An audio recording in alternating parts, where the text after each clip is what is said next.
பிரச்சனை, போராட்டங்கள், மன வருத்தங்கள், அசிங்கங்கள், அவமானங்கள், வாழ்க்கையில நமக்கு என்ன நடக்குது, என்ன செய்யறோம் அப்படிங்கிறதே ஒரு புரியாத புதிராக இருந்த நிலைமைகள் மாறி அதற்கு தந்த செலவினங்களையும் அவர் உண்டு பண்ணுவார். வீடு வாங்கணும்னு ஆசைப்பட்டவங்களுக்கு வீடு வாங்குறதுக்கான வாய்ப்பு, வாழ்க்கையில எவ்வளவு வசதிகள் இருந்தும் உங்களை பொறுத்த வரைக்கும் சந்தோஷம் என்பது கொஞ்சம் கம்மியா இருக்கும். அதனால அது விஷயத்துல நீங்க கொஞ்சம் கவனமா இருங்க. இந்த காலத்துல சனி பகவான் உங்களுடைய 8ஆம் இடத்தை பார்த்துக்கிட்டே இருக்கார். உங்களுடைய ராசிக்கு 8ஆம் இடத்தை பார்க்கக்கூடிய இந்த காலங்கள்ல தேவையில்லாத எந்த விஷயத்திலையும் தலையிடாதீங்க.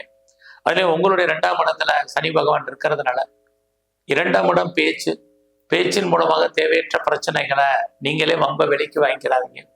பொறுமையாகவும் நிதானமாகவும் பேசுங்க. இந்த காலத்துல வார்த்தைகளை ரொம்ப அளந்து பேசுங்க. நீங்க சொல்லக்கூடிய சொல் மற்றவர்கள் மனதை துன்புறுத்தாத அளவுக்கு பேசுங்க. இது ரொம்ப முக்கியம். ஏன்னா சனி பகவான் உங்களுடைய ராசிக்கு 8ஆம் இடத்தை பார்த்துக்கிட்டே இருக்கார். இந்த காலத்துல 8ஆம் இடம் நீங்க ஒரு பழைய கடன் அடைப்பதற்கு புதுசா ஒரு கடன் வாங்கி பழைய கடனை அடைப்பதற்கான வாய்ப்புகள், சந்தர்ப்பங்கள் இருக்கு.